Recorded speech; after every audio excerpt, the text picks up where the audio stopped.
में बीजेपी ने सिर्फ राम के नाम पे वोट मांगा है, उनको मिला भी। मैं पूछना चाह रहा हूँ, काम के नाम पे कब मांगेंगे? जब पहली बार सरकार आई तो जीरो बैलेंस में खाता खोला गया कि पैसे आएंगे। इस लालच में सब लोगों ने कहा हमारे अकाउंट में पैसे आएंगे, तब जीती। छुट्टी वाले दिन जैसे गांव के 25 लड़के इकट्ठे होते हैं, 2 टीमों में बढ़ जाते हैं, दिन भर मैच खेलते हैं, शाम को एक दूसरे के कंधे पे हाथ रख के घर लौट जाते हैं। भाजपा कांग्रेस वही है।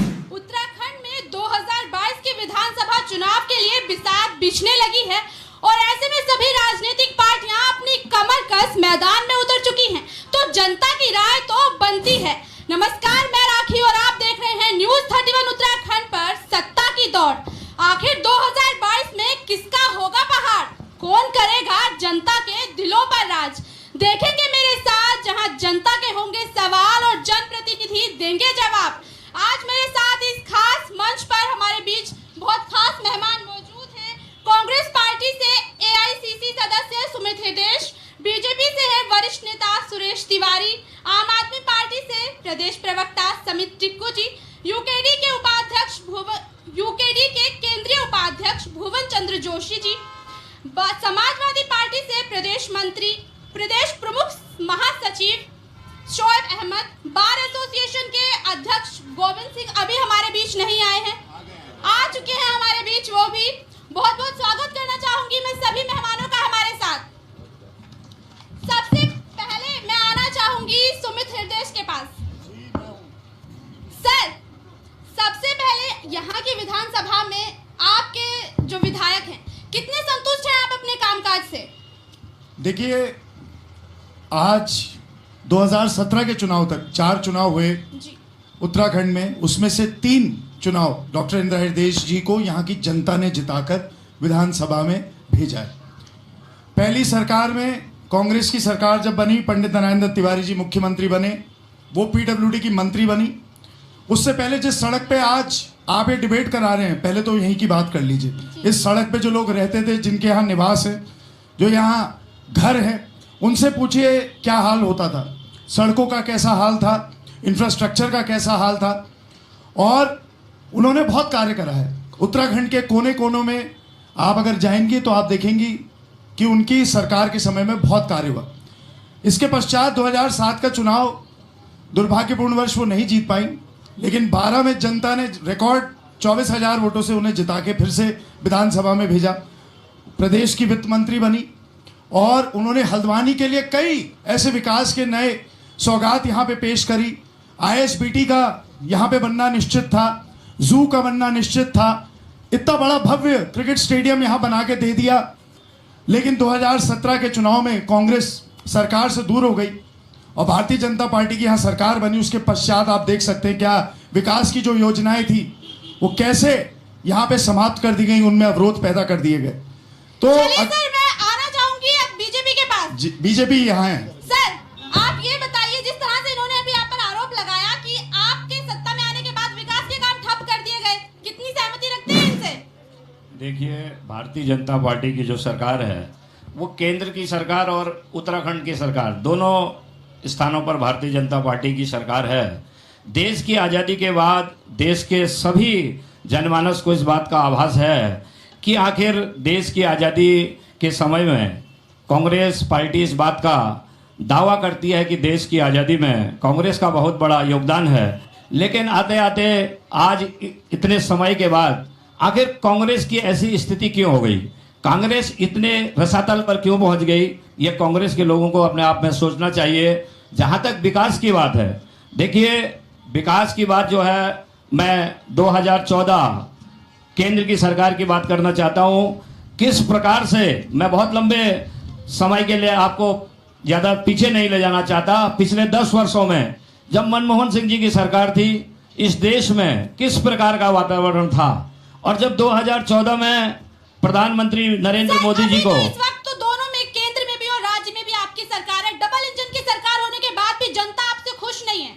नहीं, जनता खुश नहीं है, इस बात का प्रमाण अभी कोई दे नहीं सकता। जिस प्रकार से आप देख रहे हैं, पूरे देश के अंदर चुनाव हो रहे हैं, हर राज्य के अंदर चुनाव हो रहे हैं। अगर जनता का हमको जनादेश नहीं है, जनता का अगर हम पर विश्वास नहीं है, तो क्यों भारतीय जनता पार्टी की सरकार हर राज्य में बन रही? देश के अधिकांश राज्यों में आज भारतीय जनता पार्टी की सरकार है। अगर लोग उससे संतुष्ट नहीं है तो क्यों सरकार बन रही है? अब इस आरोप को मैं बहुत ज्यादा वो नहीं कहता, लेकिन चूंकि जनता सरकार चुनती है और जब जनता पर विश्वास आप प्रकट करोगे तो निश्चित रूप से जनता आपको जनादेश देगी। मेरा अगला सवाल यूकेडी से। सर, जब उत्तराखंड अस्तित्व में आया उस वक्त आपकी पार्टी की एक अहम भूमिका रही, फिर ऐसा क्या हुआ कि आप बार बार राजनीति से दूर होते जा रहे हैं? एक भी सीट 2017 में आपको नहीं मिली। नमस्कार। मैं देखिए, उत्तराखंड में जो यूकेडी है, उत्तराखंडी जो होते हैं वो शिव के उसमें रहते हैं। शिव जी के पूरा उत्तराखंड जो है शिव जी के गृह क्षेत्र में रहता है। और हम लोग क्या है कि सीधे लोग हैं, सीधे और सरल लोग हैं। उत्तराखंडी लोग सीधे और सरल लोग हैं। तो इसलिए हमको जो धूर्त और मक्कार लोगों ने जिस तरीके से लूटा है, धूर्त और मक्कार लोगों से आपका आशय किसकी ओर है? ये आप जान सकते हैं पिछले 20 सालों से कौन धूर्त और मक्कार लोग यहाँ उत्तराखंड में राज कर रहे हैं। सीधे सीधे बीजेपी और कांग्रेस पर तंज कस रहे हैं। बिल्कुल बिल्कुल बिल्कुल जी। जिस तरीके से ये आप देख लीजिए, विकास की बात कर रहे हैं, अभी सड़क पे चले जाइए, इतने गड्ढे हैं। और अभी जो पाइपलाइन बिछ रही है, उस पाइपलाइन में पानी नहीं आएगा, लेकिन पाइपलाइन हर घर में बिछाएंगे और पानी घर में नहीं आएगा। ये जो इनका विकास है। और दूसरा, मैं आज अंतर्राष्ट्रीय जो ये बस अड्डा है उसको ढूंढने में लगाऊं। मैंने 1 लाख रुपए का इनाम भी रखा है, लेकिन वो मिला नहीं अभी तक। ISBT किसी को नहीं मिला है। क्या जवाब देना चाहेंगे सुमित हृदय जी की बात? वो तो भारतीय जनता पार्टी से पूछिए, क्योंकि हमने तो जगह भी चिन्हित कर ली थी। आप सबको पता है गौलापार में बहुत श्रेष्ठ स्थान था, वो स्थल था। अभी कोरोना काल में भी उसका प्रमाण यह है कि कोरोना काल में जब प्रवासी आए तो कहीं और बसें नहीं खड़ी हुई, उसी स्थल पे खड़ी हुई जो कांग्रेस की सरकार ने, इंदिरा जी ने करा था। तो ये बहुत बड़ा प्रमाण है। और ये जो बोल रहे हैं सही कह रहे हैं, पाइपलाइन जो बिछी है अमृत योजना के नाम पर, ट्यूबवेल सारे शहर के फूक जाएंगे इस बारी। वैसे भी मौसम ने साथ नहीं दिया, इस बारी बर्फबारी कम हुई है, इस बारी बारिश नहीं हुई है। ये जो मोटी मोटी पाइपलाइनें बिछा दी गई हैं और एक ट्यूबवेल से जोड़ी जाएंगी, निश्चित तौर से बहुत बड़ा जल संकट इस बारी आने वाला है। भारतीय जनता पार्टी की कुनीतियों का परिणाम है। चलिए, मेरा अगला सवाल आम आदमी पार्टी से। आप दिल्ली की तर्ज पर उत्तराखंड में चुनाव लड़ रहे हैं, क्या लगता है आपको उत्तराखंड की जनता आपको पूर्ण बहुमत से यहाँ पर सत्ता सौंपेगी? मेरा मानना है कि जनता ही हमें यहाँ बुला के आई है जी, क्योंकि ये पुरानी 2 सरकारें कुछ नहीं कर पाई जी। और जिन विकास की बातें करती हैं ये लोग। दोस्तों, मैं आपसे सीधे सीधे सबसे पहला एक प्रश्न पूछना चाहता हूं कि पहले आप वीजा के लिए अप्लाई करते हैं या पासपोर्ट के लिए? पासपोर्ट के लिए करते हैं जी। तो जो बेसिक चीजें होती हैं जो वो है स्वास्थ्य, शिक्षा, रोजगार, बिजली, पानी।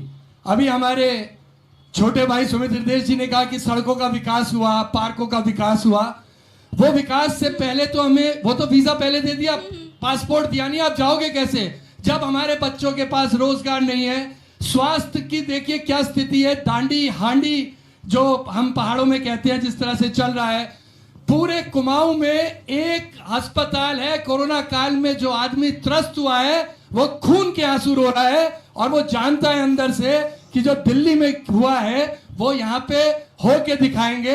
और मैं एक और चीज आपसे कहना चाहता हूं दोस्तों कि जब देश में अनिश्चितता का माहौल हो और जिस तरह की विषम परिस्थितियां चल रही हो, तो कुछ कड़े और ठोस कदम उठाने के लिए दुस्साहस के स्तर पर साहस की जरूरत चाहिए। और जब इस राजनीतिक दांवपेच में आम आदमी पार्टी ने यहां बिगुल बजा दिया है, तो आप यह समझ लीजिए कि आम आदमी पार्टी यहां कुछ पाने नहीं आ रही है, कुछ कर गुजरने के लिए आ रही है। अगला सवाल शोएब जी से। आप कितनी सहमति रखते हैं इनकी बातों से? देखिए, सबसे पहले तो मैं ये कहूंगा, जी।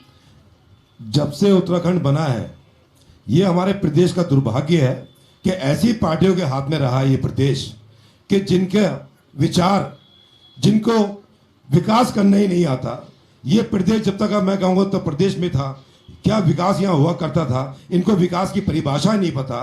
चुनाव में 4 साल सब गायब रहते हैं। अभी भारतीय जनता पार्टी जिस तरीके से कि LED लाइटें लगेंगी, मुख्यमंत्री यारो एक मिनट एक मिनट रुकिए, बात जी। पूरी करनी दीजिए मुझे। जी, जी। 4 साल सोते हैं, लास्ट ईयर में आके आज एलईडी का उद्घाटन हो रहा है, माननीय अजय भट्ट जी आ रहे हैं। अरे 4 साल पहले लगाते, 5 साल पूरी रोशनी में रहता हल्द्वानी। जी।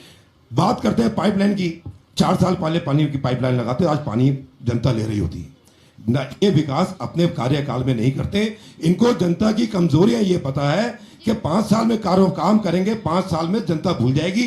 जनता बेवकूफ थी, अब नहीं है। 4 साल इन्होंने लूटा है प्रदेशों को, 1 साल में काम करके कि अगली बार सरकार आएगी तो हम ये करेंगे। पहले 5 साल में करना चाहिए था।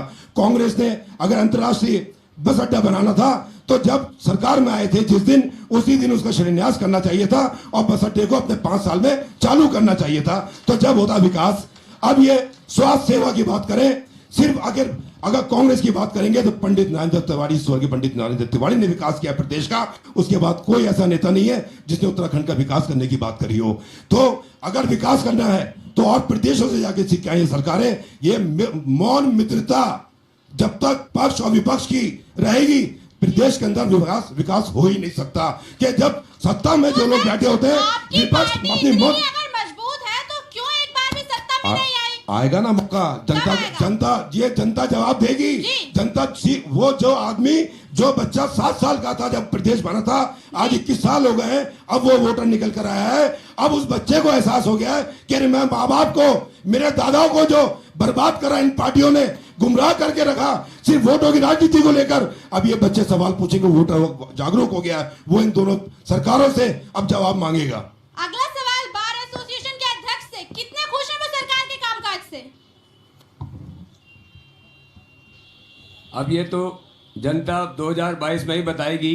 फिलहाल जिस तरीके की स्थिति इस प्रदेश की रही है, एक सरकार आती है वो काम करती है, दूसरी सरकार आके कुछ ऐसे काम कर देती है कि अगली बार उसी सरकार को आना होता है। अभी तक इस उत्तराखंड में यही चल रहा है।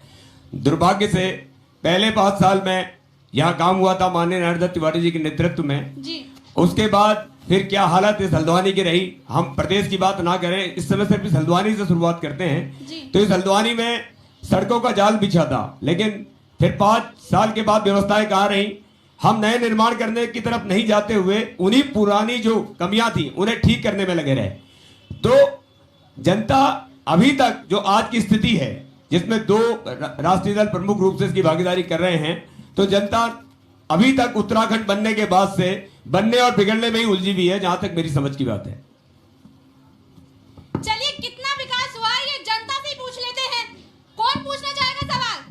हाँ जी सर। मैं समाजवादी पार्टी का महानगर अध्यक्ष हूँ। अभी सुमित भाई ने कहा कि हमने जो विकास की बातें चल रही थी, इन्होंने सिर्फ एक विकास करा है, गोलापार बाईपास पे कूड़ाघर बनाया, और बीजेपी का विकास उसमें आग लगाई। 60,000 70,000 आदमी वहाँ रहता है, आप जाकर मत देखिए। अगर इन्होंने इतना ही विकास कराया तो एक डिबेट वहाँ हो जाए, तब इन्हें पता लग जाएगा इनका विकास क्या है। और इनसे पूछा जाए कि इस धुएं से जो लोग बीमार हो रहे हैं, मर रहे हैं, उससे छुटकारा कब मिलेगा? ये कौन जिम्मेदारी लेगा? कांग्रेस लेगी या बीजेपी लेगी? 5-5 साल बारी बारी लूटते हैं, लोगों का काम कौन करेगा? ये इन्हें जवाब देना होगा। जी देखिए, मैं इसका जवाब देना चाहता हूँ। मैं इसका जवाब देना चाहता हूँ। अख्तर भाई ने अच्छी बात पूछी। देखिए, हल्द्वानी छोटा शहर, हम एक दूसरे सबको जानते भी है, अच्छी बात भी है। और जो कूड़े घर की ये बात कर रहे हैं, जो इसका स्वरूप आज आप देख रहे हैं, नगर निगम में कौन काबिज है, कब से काबिज है और कैसे कार्य कर रहा है और किस पार्टी का है, मेरे को अगर बताने की हल्द्वानी वासियों को जरूरत तो नहीं है। नहीं, जिस और उस कूड़े घर, एक सेकंड, और उस कूड़े घर का जो विरोध प्रदर्शन हुआ है और उसको हटाने की जो मांग हुई है, और वहां पे जो समिति वहां पे सबसे ज्यादा जिसने वहां विरोध करा है, उसके साथ मैंने वहां उस कूड़े घर में बैठ के विरोध करा है। इसलिए आपकी बात का जवाब दे रहा हूं। मेरी बात सुन लीजिए, फिर आप पूरी बात बोलिए। नहीं, ऐसा है ना, मेरी बात सुनिए। आप यहाँ जवाब देंगे, सवाल हमारा होगा।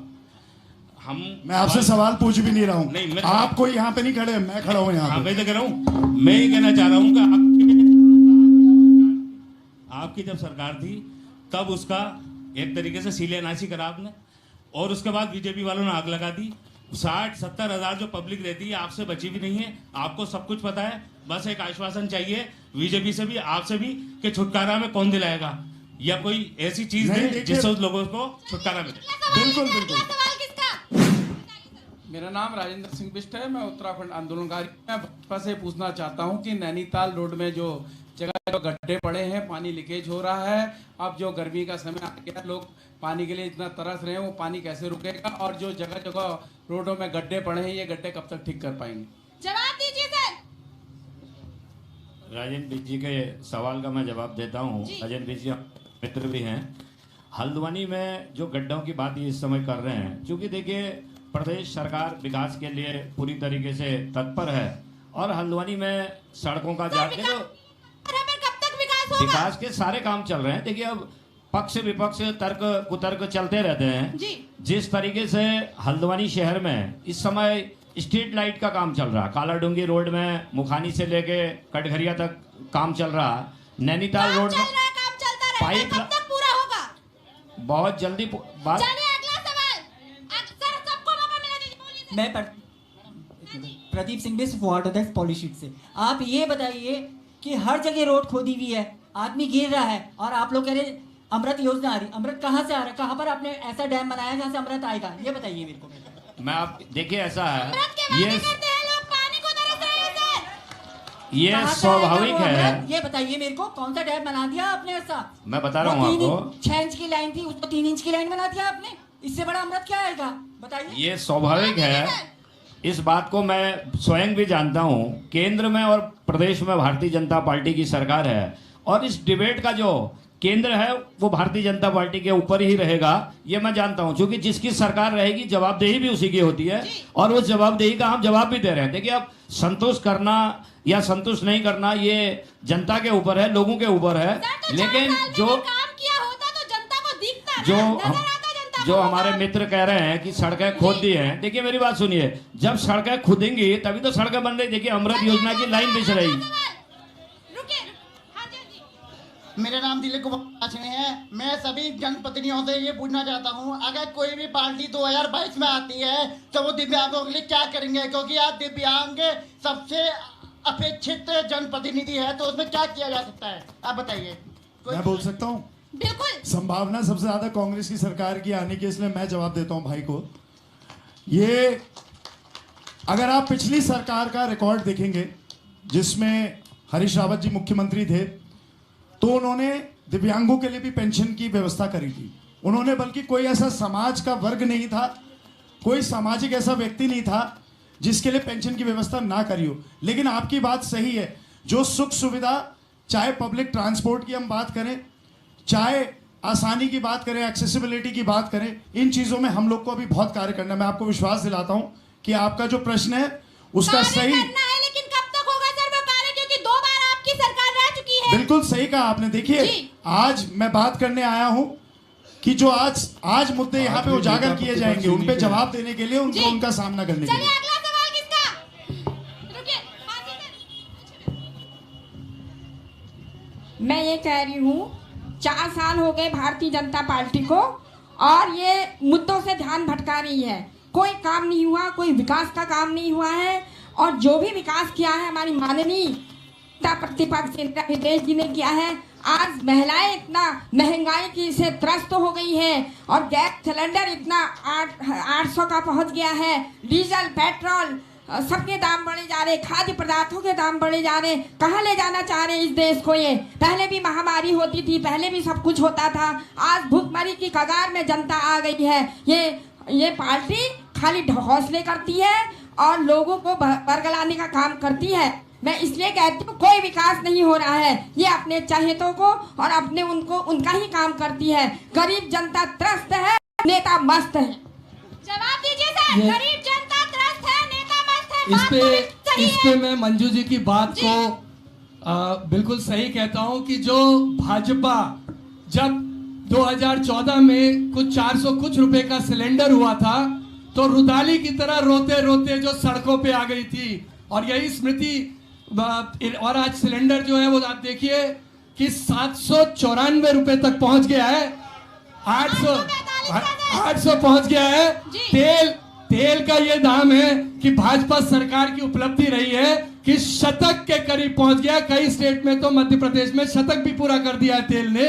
तो ये एक उपलब्धि रही है जो विराट कोहली से इनकी तुलना करी जा सकती है। सवाल आपके लिए था। सरकार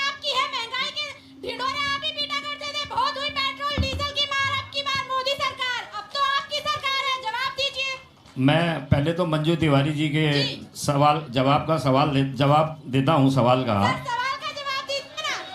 सवाल का ही जवाब दे रहा हूं।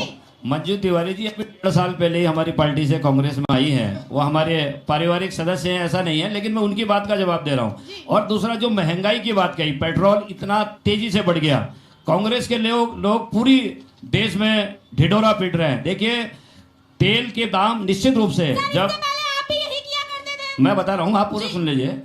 आज जो तेल के दाम का ढिढोरा कांग्रेस पीट रही है, उत्तराखंड में भी तेल के दाम है। 89 रुपया उत्तराखंड में तेल है। लेकिन जहां कांग्रेस शासित राज्य राजस्थान के गंगानगर में देश में सबसे महंगा पेट्रोल है, तो आखिर कांग्रेस के शासन में क्यों तेल का महंगा हो गया? भाई, जो आंकड़े हैं, देखिए आप, राजस्थान में कांग्रेस की सरकार है, गहलोत जी वहां सरकार के मुख्यमंत्री हैं, पूरे बहुमत की सरकार है। बात सुनिए, उत्तराखंड की भी बात कर रहा हूं मैं। भाई, उत्तराखंड, देखिए, दुनिया में पहली बार ऐसी आपदा आई है जिस आपदा का पूरी दुनिया के लोगों ने मुकाबला किया है। क्रूड ऑयल का दाम तो सबसे सस्ता है राजू इस समय, $60 प्रति बैरल है, $60 प्रति बैरल। जरा जनता शांत हो जाए। मैं पुष्कर सिंह बिष्ट, आप सभी को नमस्कार। मगर अरे मैं आपसे यह कहना चाहता हूं, हल्द्वानी नजूल क्यों? में नेता भी बन गए, कैबिनेट मंत्री भी बने कई बार। बीजेपी कांग्रेस उत्तराखंड बने 20 साल में बारी से आए। आप दम्मा डूंगा का वही हाल। पहले वीजा लगाया, पासपोर्ट वाली बात कही हमारे सुमित भाई ने, बहुत अच्छी बात। इन्होंने वीजा लगा दिया। दम्मा डूंगा को पहले फ्री होल्ड करते, तहसील में डालते, इन्होंने महापालिका में डाल दिया। जो 35 और 36 वार्ड है वो बातू में है, खातू में कहीं नहीं है। तो बताइए, ये सब कुछ ला सकते हैं, रोड, पानी, बिजली। ये अध्यादेश 4x4 का करने में कितनी देर लगती भैया? स्टेडियम करोड़ों का बना सकते हो आप, सब कुछ करोड़ों रुपए का काम कर सकते हो। अच्छी बात, आज हमारी जमीन नहीं है। नौजवान साथियों, हम लाइट, पानी, बिजली से क्या करेंगे? हल्द्वानी आज भी नजूल है। इसके ऊपर बीजेपी कांग्रेस बताइए क्यों नजूल है? ये बहुत सा सवाल है। ये बहुत बड़ा सवाल किया आपने। एक मिनट, ये बहुत बड़ा सवाल किया जो समस्या हल्द्वानी की है। हल्द्वानी नजूल क्यों?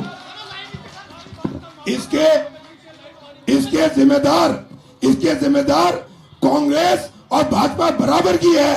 क्योंकि ये सिर्फ जब चुनाव आते हैं, सिर्फ लोगों को गुमराह करते हैं कि तुम्हें मालिकाना हक दिया जाएगा, लेकिन कुछ नहीं होता। ये सिर्फ गुमराह करने जानते हैं कांग्रेस और भाजपा वाले। और कुछ नहीं जानते। जहां तक भाजपा की बात कहूं तो उनके तो आज एक राज्य मंत्री, नजूल मंत्री हैं, जिन्होंने नजूल के माध्यम से ख्याति प्राप्त करी और वो राज्य मंत्री बन चुके हैं। मुझे नाम लेने की आवश्यकता नहीं पड़नी चाहिए, और वो अभी भी खुद भी नजूल में रह रहे हैं। तो इसमें सुरेश भाई क्या कहना चाहेंगे आप?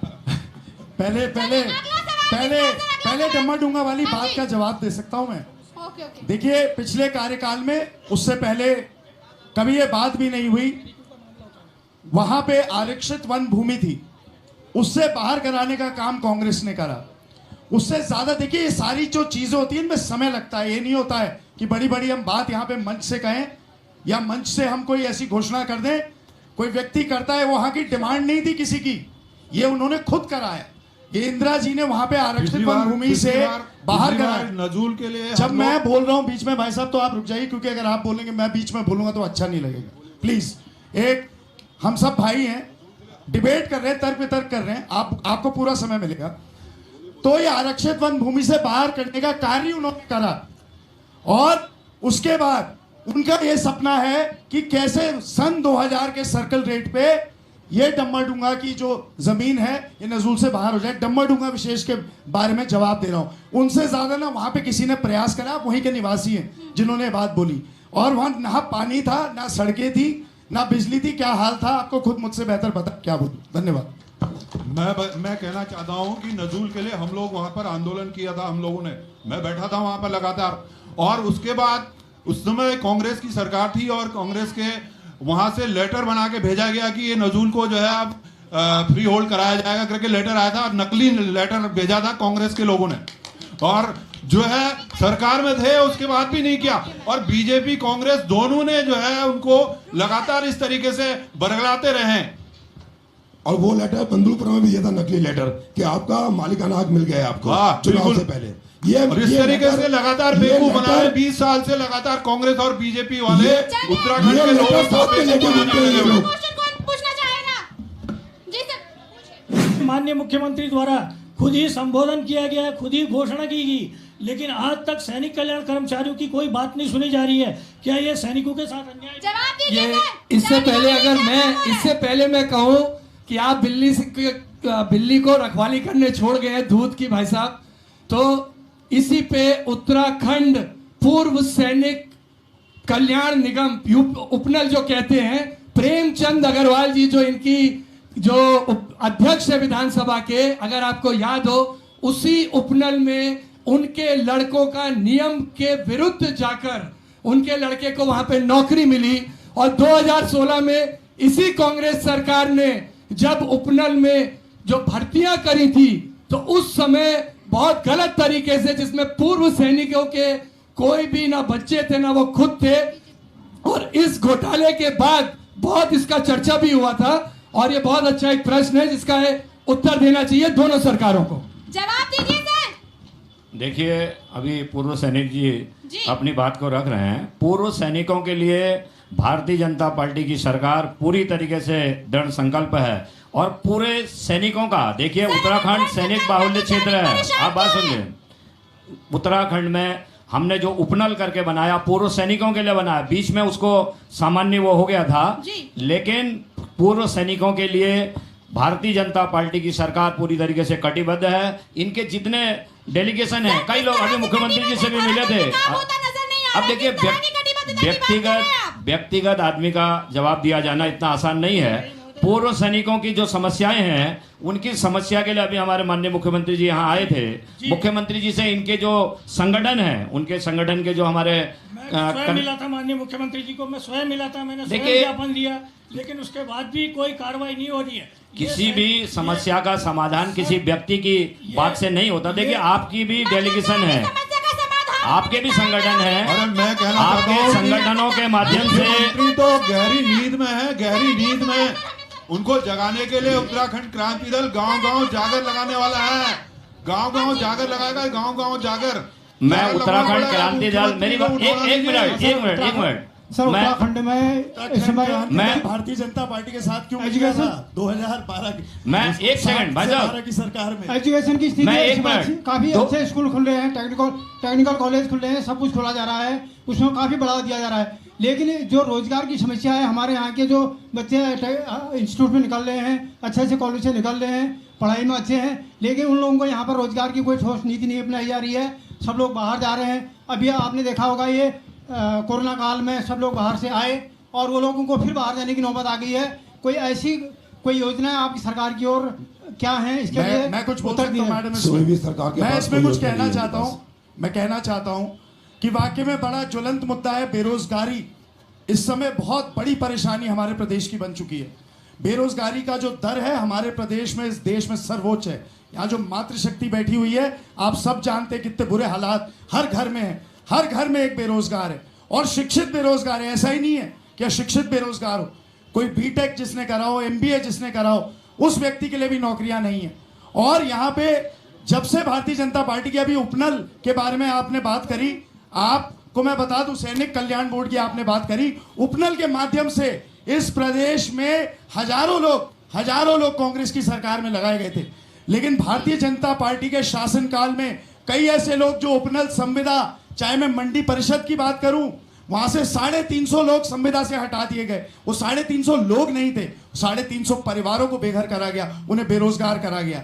इसके अलावा बात करी जाए तो आप देख लीजिए, कोई विभाग हो जहां संविदा से कोई लगा था, बड़ी मुश्किल से 7 साल से, 8 साल से, 9 साल से अपने घर का पालन पोषण कर रहा था। इसी सरकार में वो बेरोजगार क्यों हुआ, इससे पहले क्यों नहीं? ये बहुत बड़ा विषय है, ये बहुत बड़ा मुद्दा है जिसका जवाब मिलना चाहिए। नहीं, लेकिन रोजगार तो कांग्रेस की सरकार में भी नहीं मिला ऐसा कि जिसमें हम कहें कि कांग्रेस में रोजगार मिला। 2016 में कांग्रेस की सरकार में रोजगार के आंकड़े निकालने हमारे भाई लोग, और आज की तारीख के निकालने, उन्हें फर्क साफ दिख जाएगा। 2016 में मैं उन्हीं आंकड़ों के आधार पे आपको कह रहा हूं कि बहुत एक घोटाला हुआ था उपनल में।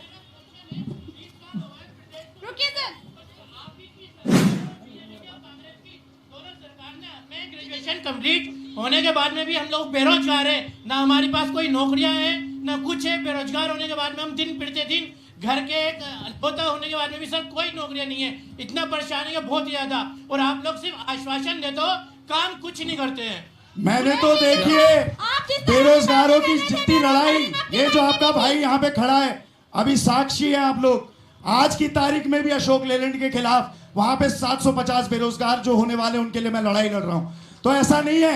और मेरे पास जो व्यक्तिगत तौर से व्यक्ति आता है, मैंने दाएं बाएं आए से कहीं से भी प्रयास करके आश्वासन कब होगा? आप बायोडेटा लाइए भाई साहब, 1 हफ्ते में लगवाऊंगा नौकरी। बायोडेटा ले जाओ, मंच से बोल रहा हूँ, 1 हफ्ते में लाओ, 1 हफ्ते में नौकरी बोलो, 1 हफ्ते में नौकरी लगवाऊं।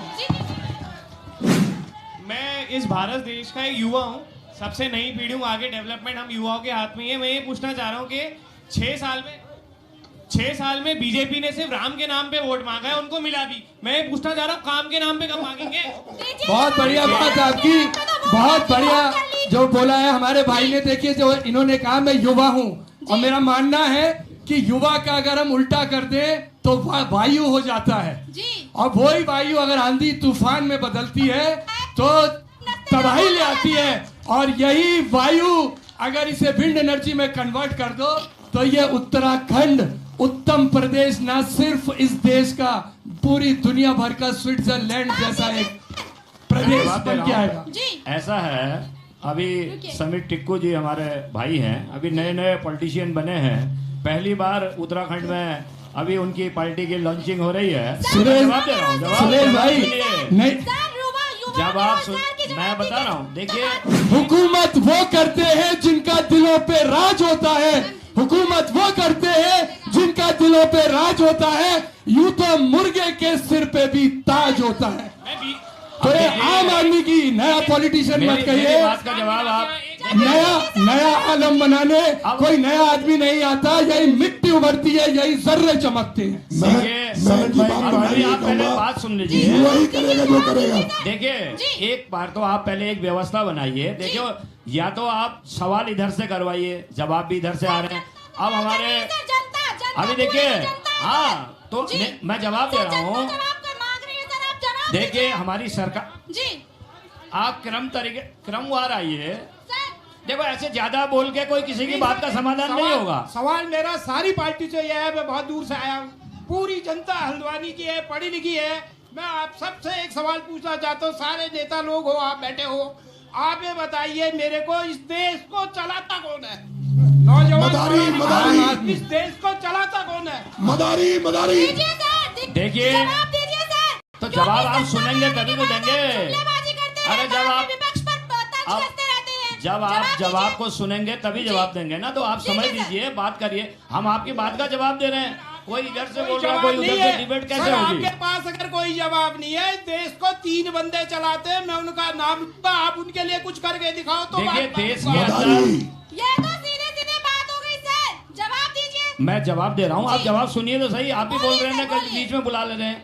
देखिए ऐसा है, देश में सरकार किसकी बनेगी, देश की जनता तय करती है। हमारा देश लोकतांत्रिक देश है, देश की जनता सरकार चुनती है, किसी 2-4 लोगों के कहने से नहीं होना है ना भाई। देखिए अगर जनता संतुष्ट नहीं है, अगर जनता संतुष्ट नहीं है तो भारतीय जनता पार्टी को इतने जबरदस्त वोट क्यों मिल रहे हैं? भाई जनता खुश होगी ना भाई। एक बात बताइए, अभी हमारे बेरोजगार हैं, मैं जवाब दे रहा हूँ ना। हाँ, मैं ये पूछना चाहता हूँ, हमारे नौजवान जो बेरोजगार हैं, ये विधानसभा सचिवालय में जो बैकडोर से 20 साल में बारी बारी से अपने आदमियों को रेवड़ी बांटी, अपने आदमियों को भर्ती करते हैं बिना गिनती निकाले हुए, तो हम बेरोजगार कैसे भर्ती होंगे? ये बताए बीजेपी और कांग्रेस। आरोप लगाना बहुत आसान है। देखिए मेरी बात सुनिए, बात का या तो आप जो है जवाब सुनिए भाई, किसी भी। देखिए हम आपको जवाब, पहले एक बार जवाब, जो बेरोजगारी की बात हो रही है, देखिए जब किसी की सरकार हो, कोई हवा में तो कुछ नहीं हो जाना। 1 वर्ष से पूरे देश के अंदर कोरोना का कार्यकाल काम रहा है। बहुत मुश्किल के बाद किस प्रकार से देश के प्रधानमंत्री ने, जबकि सबसे ज्यादा संख्या वाला देश हमारे देश में किस प्रकार से महामारी फैल सकती थी, लेकिन मोदी जी ने कितनी कुशलता के साथ, देखिए विकास की भी बात कर रहा हूँ, अभी 1 साल के बाद अब लगातार लोगों को रोजगार देने की बात चल रही है। आए दिन आप समाचार पत्रों पर विज्ञापन देख रहे हैं। महामारी में भी कमाई करी है, कमाई। अब ऐसा ना, महामारी में भी कमाई करी है सरकारों ने। हजारों किलोमीटर पैदल जो बेचारे मजदूर चलकर अपने गांव पहुंचे, घर पहुंचे, नंगे पांव, उनके दर्द के बारे में भी सोचना चाहिए। अभी हमारे भाई यूकेडी के भुवन जोशी जी ने कहा कि हम जागर लगाएंगे, हम ढोल बजाएंगे, हम हल्ला गुल्ला करेंगे। देखिए, आपको पीछे फ्लैशबैक पर जाइए। इस राज्य का निर्माण सबसे पहले अगर किसी ने मांग उठाई तो वो उत्तराखंड क्रांति दल ने उठाई थी। आखिर उत्तराखंड क्रांति दल इस हस्र क्यों हो गया उत्तराखंड? आज इनको जागर लगाने की आवश्यकता पड़ गई। देखिए, उत्तराखंड के अंदर इनकी सरकार बन सकती थी, कभी पवार गोल्ड, कभी दिवाकर गोल्ड, इस तरीके से इनके पास है क्या? इनका संगठन का किससे बनाएंगे सरकार? कहाँ जाकर लगाओगे, किससे लगाओगे? लोग चाहिए जाकर लगाने के लिए। वही बताया था कि आप कहाँ से लाओगे? शिव के पुत्र है, आरोप लगाना बहुत आसान है। और शिव का पुत्र गणेश होते हैं। गणेश जो होते हैं सौम्य होते हैं, सरल होते हैं। अरे गणेश जी से क्या करोगे साहब? आपका संगठन तार है। और दूसरी बात, आपका दिवाकर गुट है, आपके पवार गुट है। बीजेपी के मित्र कह रहे हैं, मैं कह रहा हूँ मुख्यमंत्री जो है सोए हुए हैं, उनको जगाने के लिए मैं जागर लगाएंगे यूकेडी वाले पूरे गांव-गांव। अब इनकी जागर लगाने से कुछ नहीं होने वाला है। अब जो है वालों ने 17 दायित्व बांटे हैं, उनको अलाउद्दीन का चिराग दे दिया है। वो अब 1.5 साल में देखो कैसे तमाशा बनाते हैं। अलाउद्दीन के चिराग से जो है निकालेंगे और सारे काम हो जाएंगे। आप देखना, आप 1.5 साल में, क्योंकि 2022 में चुनाव होने वाले हैं। बीजेपी वालों ने अलाउद्दीन के चिराग दे दिए। देखिए, 2022 में विधानसभा का चुनाव होना है, ठीक है? इस विधानसभा चुनाव में मैं कांग्रेस पार्टी के ऊपर भी बात कर रहा हूँ। बीजेपी को ये बहुत बड़ा घमंड है कि हम जल्दी जल्दी जीत जाते हैं। उनको जीतना चाहिए भी है। वजह यह है कि भारतीय जनता पार्टी के पास वो तंत्र मंत्र है कि बीजेपी कांग्रेस के सारे विधायक बाद में खरीद लेती, सरकार 8 रुपए में बना रखी है। दूसरी बात मैं ये कहना चाहता हूँ माननीय कांग्रेस और भाजपा के दोनों लोगों से कि बनबुलपुरा के अंदर एक बहुत बड़ी समस्या जो आने वाले चुनाव के टाइम खड़ी करते हो आप लोग, वो है रेलवे का मुद्दा। आखिर क्यों टम्बू अठाम और बम्बुलपुरा के साथ हमें ऐसा होता है? दोनों क्षेत्रों का वोटरों को धमका के, डरा के आप लोग वोट लेते हो और उसके बाद उसकी तरफ मुड़ के नहीं देखते हो। क्यों? आखिर क्यों? ये जो हमारी एक सेकंड, एक सवाल का जवाब देने दीजिए मैडम, एक सवाल का जवाब देने दीजिए मुझे, मेरे को एक सवाल का। जो लोग तहजीब जानते हैं, विशेषतः अगर मैं अपनी बात करूं, या हमारे जो कांग्रेस का या हल्द्वानी का वर्किंग कल्चर है, कार्य क्षेत्र है, कार्य शक्ति है, इच्छा शक्ति है, वो आम जनमानस के लिए हमारी बड़ी गहरी प्रतिबद्धता है। और कोई भी बात हल्के में डरा के, धमका के, फालतू कह के, अफवाह बना के, हम फुसला के नहीं करते। आप लोगों के लिए जितना हमने प्रयास करा है, हमने सुप्रीम कोर्ट में वकील खड़े करे, कपिल सिब्बल खड़े करे। आराम से ये डिबेट हो रही है, आराम से बात कर लो।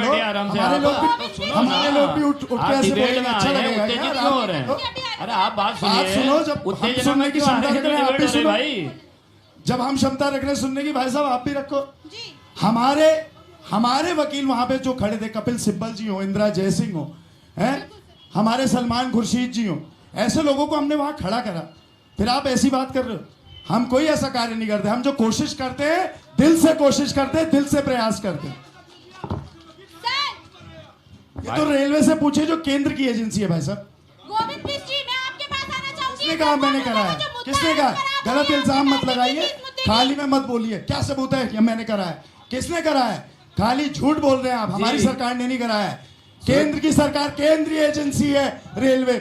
आपकी कम जानकारी की वजह से, जानकारी का अभाव है आपको, अनुभव आप में है लेकिन जानकारी की कमी। मैं भैया जी, अभी आपका प्रश्न इसके बाद आएगा। मैं इस बात को जरा क्लियर कर दूं, ये लीगल इशू है। यहाँ पे जो बात यहाँ पर आई है, ये राजनीतिक इशू है ही नहीं। इसमें कोई भी सरकार ये इल्जाम लगाना, मैं यहाँ पे थोड़ा सा आपको कहूंगा कि यहाँ पे ये इल्जाम लगाना गलत है, क्योंकि इसमें रविशंकर जोशी एक आरटीआई वर्कर हैं, उन्होंने एक रिट माननीय उच्च न्यायालय में दाखिल की थी अवैध खनन को लेके। उसमें कमीशन बना था कि यहाँ पे कमीशन रिपोर्ट दी, उसमें 2 सदस्यीय लॉयर्स थे, उन्होंने यहाँ पे एक रिपोर्ट दी कि अवैध खनन जो है अतिक्रमणकारियों की वजह से हो रहा है और अतिक्रमण रेलवे के भूमि पर अतिक्रमण है। तो कोर्ट ने कॉग्निजेंस लिया और रेलवे से बोला कि इस जगह को आप तुरंत खाली करें, और आनंद फानंद में रेलवे ने पब्लिक प्रीमिसेस के नोटिस इन सबको दे दिए थे और वो एक जनरल नोटिस था कि जितने भी अतिक्रमणकारी हैं वो खाली कर दें। अब इंडिविजुअल अगर 29 एकड़ जमीन है तो उसमें किस किस जगह पे किस किसने कितना कब्जा किया ये देना चाहिए था। तो इसको लेके सुप्रीम कोर्ट जाया गया था, जहां पे अभी सुमित भाई ने कहा कि ये लॉयर सब लोग थे, तो वहां से ये स्टे मिला था। तो उसके बाद उच्च न्यायालय में इसको निस्तारित करने के निर्देश सुप्रीम कोर्ट ने दिया, तब तक के लिए स्टे कर दिया। उच्च न्यायालय ने एक ऑर्डर किया कि 20 मार्च 2020 तक जो है रेलवे इस जो भी आपकी आपत्तियां इनसे मांगे इंडिविजुअल, अगर 29 एकड़ में माना 5000 लोग बसे तो इंडिविजुअल आपत्ति, और वो कितनी जमीन पे है और वो सारा नाप के 29 एकड़ होना चाहिए। वो इंडिविजुअल आपत्तियां आपकी इस समय पब्लिक प्रीमिसेस एक्ट में सेक्शन 4 में रेलवे में चल रही थी। अब वो आपत्तियां निस्तारित हो रही हैं, तो उसमें से 1561 जो आपत्तियां थी रेलवे ने अपने खिलाफ मुकदमा रेलवे ने अपने पक्ष में ही करना है, तो उसके खिलाफ अपील डिस्ट्रिक्ट जज में होनी है, जो प्रोसेस में ये लीगल इश्यू है, इसमें कोई राजनीतिक इश्यू नहीं है, कोई राजनीतिक दल से कुछ नहीं कर सकता। एक मिनट, मैं आपकी एक बात पे कहना चाहता हूँ कपड़वाल जी, एक मिनट, मैं ये कहना चाहता हूँ वो जमीन एक नजूल विभाग की है, हल्द्वानी की नजूल की है, राजस्व की जमीन है और नगर निगम उसका प्रबंधक है। जब वो नोटिस दिए जा रहे थे तो उस टाइम पर सरकार क्या कर रही थी, और सरकार के रहते हुए सरकार के अधिकारी जाकर रेलवे के साथ निरीक्षण करवा रहे हैं उस जगह का कि जो जगह रेलवे की है ही नहीं। तो उस टाइम सरकार ने निरीक्षण क्यों करवाया? उस टाइम सरकार उस टाइम कोर्ट का आदेश नहीं था, उस टाइम रेलवे के साथ सरकारी विभाग ने जाके करवाया। जितने जिम्मेदार रेलवे को आज वहां घुसने की इजाजत दी है उसमें सरकार की बहुत बड़ी लापरवाही रही है। नहीं सुहेब भाई, यहाँ पर मैं आपका वो ये बात सही नहीं है, सही बात है, आप गुमराह कर रहे हैं, ये आपकी बात सही है, ये लीगल इश्यू है, तो जनता बताएगी। नहीं हमारे भाजपा के हमारे बात 2017 में तो इलेक्शन भी हो गए थे, उसके बाद तो ये आपत्तियां तो उसके बाद जनता यहाँ पर सवाल करने आई है आपसे। जनता, आप जनता से सवाल नहीं करेंगे, आज जनता से ये पूछ रहे हैं कि हमें जनता वोट क्यों देती है, आप ये पूछ रहे हैं। इसका एक बड़ा कारण यह है कि इस प्रदेश में कोई विकल्प नहीं है, राजनीतिक विकल्प यहाँ पर कोई नहीं है, इसलिए जनता आपको, आपने धर्म के नाम पर, आपने राम के नाम पर इस जनता को यहाँ पर चलाया। मैं 4 लाइनों में बताना चाहता हूँ अपनी देश की या प्रदेश की दुर्दशा। ये आदम गोंडवी जी की 4 लाइनें हैं। वो कहते हैं कि काजू भुने प्लेट में, विस्की गिलास में, रामराज्य आ गया है विधायक निवास में, रामराज्य आ गया है विधायक निवास में। आजादी का जश्न वो मनाए तो किस तरह, जो फुटपाथ पर आ गए हैं घर की तलाश में, जो फुटपाथ पर आ गए हैं घर की तलाश में। पैसे की खातिर सरकार को गिरा दे ये, पैसे की खातिर सरकार को गिरा दे ये, और संसद बदल गई है इनके नखास से।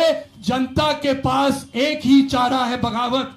याद रखो दोस्तों, जनता के पास एक ही चारा है बगावत। ये बात कह रहा हूं मैं होशो हवास में, ये बात कह रहा हूं मैं होशो हवास में। मेरा नाम वरुण प्रताप, मैं एक सामाजिक कार्यकर्ता हूं। क्योंकि अभी देश और प्रदेश में भाजपा की सरकारें हैं, तो मेरा ये प्रश्न माननीय सुरेश तिवारी जी से है, आपको किसानों को लेकर आपका क्या विजन है? पूरे देश में इतना बड़ा आंदोलन चल रहा है, अभी रुद्रपुर में भी इतनी बड़ी महापंचायत की गई थी, तो मैं बस आपसे ये पूछना चाहता हूँ कि आपकी किसानों के लिए क्या प्रतिक्रिया है, क्यों आपकी सरकार उनकी सुध तक नहीं ले रही है इस पे?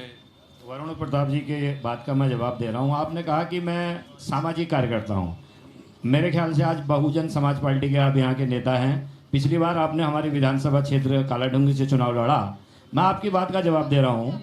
देखिए, किसान आंदोलन इस समय कांग्रेस में हो गए होंगे, पिछले बार बसपा से लड़ा हमारी विधानसभा में, है ना। मैं आपकी बात का जवाब दे रहा हूँ, किसान आंदोलन पूरे देश में चल रहा है, ऐसा आपने कहा। आज रुद्रपुर के अंदर जो महापंचायत थी उसमें कितने किसान थे? कांग्रेस के नेताओं का पूरा प्रायोजित कार्यक्रम है। देखिए, कांग्रेस के नेताओं ने बड़े बड़े होल्डिंग लगाए हैं, विज्ञापन दे रहे हैं। आखिर कांग्रेस जो आंदोलन कर रहे हैं उसमें आज हल्द्वानी से करोड़ों की संख्या में लोग गए। कितने काश्तकार थे उसमें? कोई दुकानदार है, कोई किसी की अपनी काश्तकार आप किसको मानते हैं? आज जो रुद्रपुर के अंदर किसान रैली हुई है, सिर्फ जनता को भड़काने का काम कांग्रेस के लोग कर रहे हैं पूरे देश के अंदर। देखिए हमने तो जो शहीद हुआ उनके लिए मौन नहीं रखा। मोदी जी ने सबसे शर्मनाक बात। मैं जवाब दे रहा हूँ, बात सुनिए आप। पूरे देश के अंदर जिस प्रकार से किसान आंदोलन हुआ, किसान आंदोलन की जड़ पर कौन था? देखिए मोदी जी ने कहा हमने किसान नेताओं से 9 दौर की वार्ताएं करी। आखिर किसान नेता टेबल बातचीत क्यों नहीं करना चाहते हैं? एक बात बताइए सर, वो 9 मैं जवाब दे रहा हूँ। देखिए मैं भी कृषक हूँ, मैं जमीन वाला कृषक हूँ, मैं कोई हवाई कृषक नहीं हूँ, मैं कोई दुकानदार नहीं हूँ, मैं कटघरिया में रहता हूँ, मेरी अपनी भूमि है। मैं आपको जवाब दे रहा हूँ, आखिर किसान के बारे में जो बातचीत करें कोई किसान करें। मेरी बात सुनिए ना, कौन किसान जो है किसानों को भड़काने का काम। आज रुद्रपुर में, सुमित जी मेरी बात सुनिए, आज रुद्रपुर के अंदर जो ये आज किसान पंचायत हो रही, वो किसकी पंचायत है? कांग्रेस की पंचायत है। वो इंसान है, एक वो इंसान है, हिंदुस्तान के नागरिक है वो। नागरिक सब है, हम भी देश के नागरिक हैं, सब किसान है, उन्हीं की वजह से आप सब लोग जीवित हो।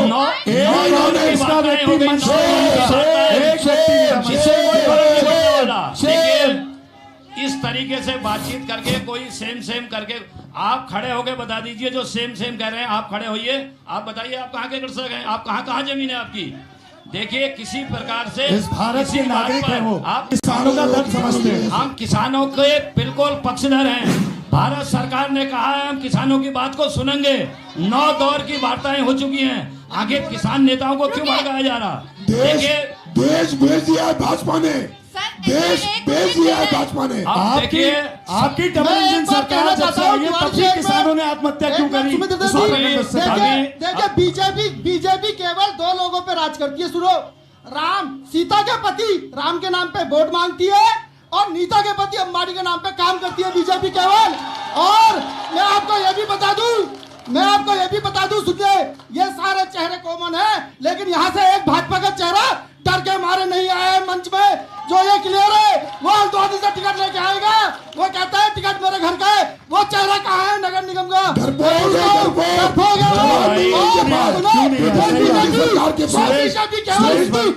मुस्लिम के नाम पर राज करती है, ये बीजेपी केवल हिंदू मुस्लिम के नाम पर राज कर। एक बात और बता दूं मैं आपको, इन्होंने गैस के सिलेंडर के रेट बढ़ा दिए, मेरी बहनें हाथ खड़े कर दे, ये चोर है, ये चोर है, ये चोर है। वोट के नाम। देखिए उनकी बात का जवाब मैं दे रहा हूँ। आपने डिबेट में किसको बुलाया? आपने रवि भाई ने अभी कहा हमारे वहाँ के निर्वाचित पार्षद हैं बद्रीपुरा के, हमारे छोटे भाई हैं, लेकिन आपने डिबेट में मुझे बुलाया तो मैं ही आऊंगा ना। नहीं, मेयर साहब को दिया था इन्होंने न्योता, उन्होंने मना कर दिया। अब मना कर दिया, विधायक भी तो नहीं आई, हल्द्वानी की विधायिका भी तो नहीं है यहाँ पर। हल्द्वानी की विधायिका कहाँ है? हल्द्वानी की विधायिका सत्र में भाई साहब, सत्र चल रहा है भाई साहब, गैरसैंण में सत्र में होनी चाहिए। गैरसैंण में सत्र है दाजू, कैसी बात कर रहे हो आप यार? अभी चल रहा है विधानसभा। सहमत हूँ यूकेडी की इस बात से।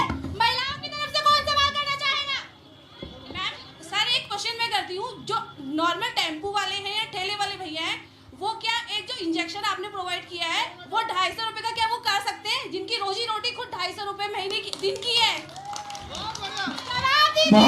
बहुत अच्छा सवाल। और इससे पहले मैं एक बात कहना चाहूंगा कि भाजपा सरकार में हमारा प्रदेश जो उत्तम प्रदेश था वो चालान प्रदेश हो गया है। इनकी सरकार चालान। टिक्कू जी को टिक्कू जी मुझे लग रहा है ऐसा भाजपा के प्रवक्ता बन गए कहीं। टिक्कू जी तो चालान प्रदेश कहने में भाजपा का अगर मैं प्रवक्ता हूं तो मैं स्वीकार करता हूं। 2022 में किसका होगा पहाड़?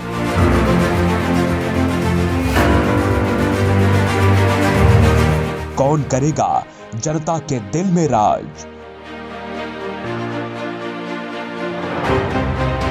बीजेपी कांग्रेस की होगी जयकार या आपकी पार्टी लाएगी बहार?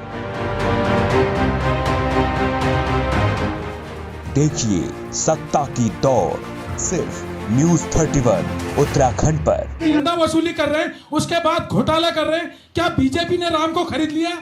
भाई साहब, सवाल पूछने से पहले आप भगवान राम के बारे में कह रहे हैं। देखिए, भगवान राम का मंदिर अयोध्या में, जिसके लिए आप कह रहे हैं इतना बड़ा भव्य मंदिर बनने जा रहा है, करोड़ों करोड़ों हिंदुओं की आस्था की बात है, आप इसको चंदा कह रहे हैं? कितने पूरे, आप देखिए पूरे देश के अंदर लोगों की कितनी स्वेच्छा के आधार पर, कोई किसी का फाउंडेशन नहीं है, बिल्कुल खुला लोगों का अपना निजी वो है, उसमें समर्थन देने की बात है।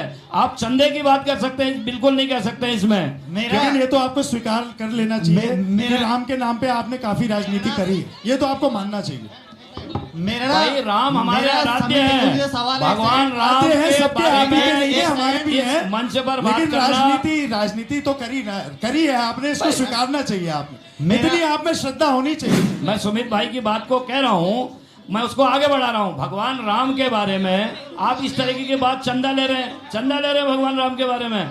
लोगों के करोड़ों करोड़ों लोगों के आस्था का प्रतीक है भगवान राम, यहाँ पर और मुद्दों को रामचंद्र जी मोड़ा के जा रहा नाम है। पर कितने लोगों ने, कितने बढ़ चढ़ के लोग सहयोग कर रहे हैं, भगवान राम की बात कर रहे हैं। हम पूरी दुनिया के अंदर नरेंद्र मोदी एक ऐसा नेता है इस समय दुनिया के अंदर, जिसके नाम पर पूरे दुनिया के लोग उनका लोहा मानते हैं। अमेरिका जैसा दुनिया का सबसे शक्तिशाली देश आज किस प्रकार से पूरी दुनिया के अंदर, नेपाल के लोग भी मान रहे हैं, तभी वहाँ सस्ता पेट्रोल है हमसे। हिंदुस्तान से सस्ता पेट्रोल नेपाल है, हमारे लोग नेपाल जा रहे पेट्रोल भराने, इतना लोहा हो चुका है हमारी सरकार का। नरेंद्र मोदी जी के नाम पर कांग्रेस पार्टी इतनी परेशान है। देखिए, सभी नेताओं की दुकानें बंद कर दी नरेंद्र मोदी ने। भाई साहब परेशान नहीं है, पूरी दुनिया के अंदर अपना डंका बजाया है। पार्टी है जो संघर्ष कर रही है। एक मिनट, सभी सम्मानित सदस्यों से मेरा अनुरोध है, एक सवाल मेरा है, थोड़ा शांति के देखो, साथ नरेंद्र मोदी एक ऐसा नाम है जो भूतो न भविष्यति, ऐसा नेता न देश में कभी पैदा हुआ है और ईमानदार आदमी। तिवारी जी, एक नेक्स्ट क्वेश्चन है सर मेरा, प्लीज। ये शांति से पूछ लेंगे सर। ये हल्ला करने से कुछ नहीं होने वाला भाई। सर मेरा हम एक अपना सवाल पेशेंस है। नहीं खोने वाले सर हम अपना किसी भी प्रकार से अपना, आपसे मैं एक सर, आप अपना सर 20 साल हो गए उत्तराखंड को बने हुए। हमारे उत्तराखंड राज्य में एक सिक्के के दो पहलू के रूप में भाजपा और कांग्रेस ने शासन किया है। मैं ये पूछना चाहता हूँ, ये 20 सालों में शासन करने के बाद आज जनता तीसरा विकल्प का रूप में क्यों मुंह देख रही है? क्यों जनता तीसरे विकल्प को चाहती है? क्यों उत्तराखंड में बार बार ये मांग की जा रही है कि दो पार्टियों के अलावा तीसरी पार्टी चुनाव मैदान में आनी चाहिए? चुनाव मैदान में तो सैकड़ों पार्टियां आती है, तीसरी क्या? चौथी, पांचवी, छठी, सातवीं, आठवीं, नवीं, 10वीं पार्टी भी आती है, तीसरी क्या होती है? भाई आम आदमी पार्टी भी तो यहाँ सरकार बनाने की सोच रही है, इसीलिए तो राजनीतिक दल है वो सरकार बनाने के लिए आ रहे हैं।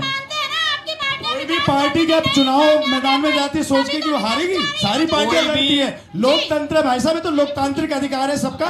बाकी जनता अपने मत का सदुपयोग करेगी और देखिएगा किसकी सरकार बनेगी। दोबारा करिएगा मार्च 2022 में डिबेट, या हम भी यही होंगे, आप भी यही होंगे। मेरा समित टिक्कू जी से एक क्वेश्चन है। आप आम आदमी पार्टी के नेता हो, आपने आम आदमी पार्टी ज्वाइन करी है। आम आदमी पार्टी के लिए शिक्षा का मॉडल, ठीक है, शिक्षा की बढ़िया व्यवस्था बनाएंगे सर, लेकिन सर आप अपने स्कूल में इतनी वसूली कर रहे हैं, इतनी फीस की है नहीं सर, तो सर आपका तो मैनिफेस्टो चेंज हो गया है। जवाब दीजिए सर। अब मैं अपने छोटे भाई से मैं एक ये बात कहना चाहूंगा, सन 1954 से मेरा स्कूल हल्द्वानी का सबसे पुराना स्कूल है, यहाँ से चंद कदमों पे सन 1954 से वो स्कूल है। और शिक्षा के नाम पे अगर आप कहेंगे तो यही टिक्कू मॉडल स्कूल, अभी मेरे यहाँ मंजू जी खड़ी हुई है और उन्होंने भी मुझसे बात कही थी, अपने बच्चे का मैं एडमिशन कराना चाहती हूँ लेकिन स्कूल की शिक्षा महंगी है।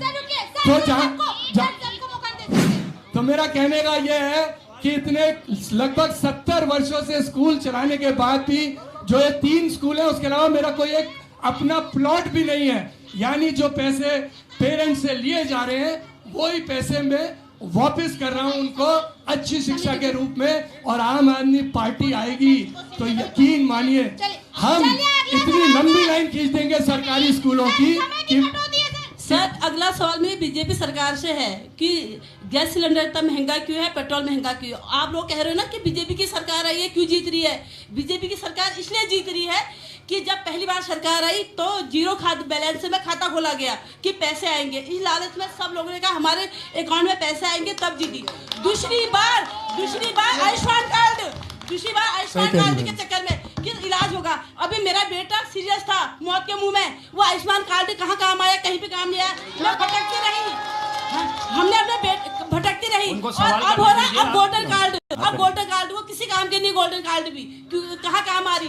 इसीलिए बीजेपी सरकार जीत रही है और बीजेपी सरकार की जीतने का कोई कारण नहीं है। तो देखो, आयुष्मान कार्ड की आपने बात कही, हल्द्वानी के अस्पताल बिल्कुल आपके बगल में बॉम्बे हॉस्पिटल है, डॉक्टर मिश्रा जी यहाँ हॉस्पिटल बिल्कुल पर करीब में है। आयुष्मान कार्ड देखिए, एक बात सुनिए, अब सरकार की अपनी व्यवस्था है, उसमें आयुष्मान कार्ड का कोई आदमी ये नहीं कह सकता कि इलाज नहीं हो रहा। आप मुझे बताइए, आपने कार्ड कौन से अस्पताल में दिया, कौन से अस्पताल में आपका कार्ड नहीं लगाया? ताजू आयुष्मान कार्ड कई अस्पतालों में नोटिस लगा हुआ था, यहाँ आयुष्मान कार्ड स्वीकार नहीं होता। आपके बगल में यहाँ भी नहीं चला, कई अस्पतालों में नोटिस में लगा है कि यहाँ आयुष्मान कार्ड स्वीकार नहीं होता है। जुमलेबाजी का सवाल नहीं है। केंद्र में मोदी, उत्तराखंड में त्रिवेंद्र सिंह रावत की सरकार पूरी ईमानदारी के साथ सरकार काम कर रही है। 4 साल के कार्य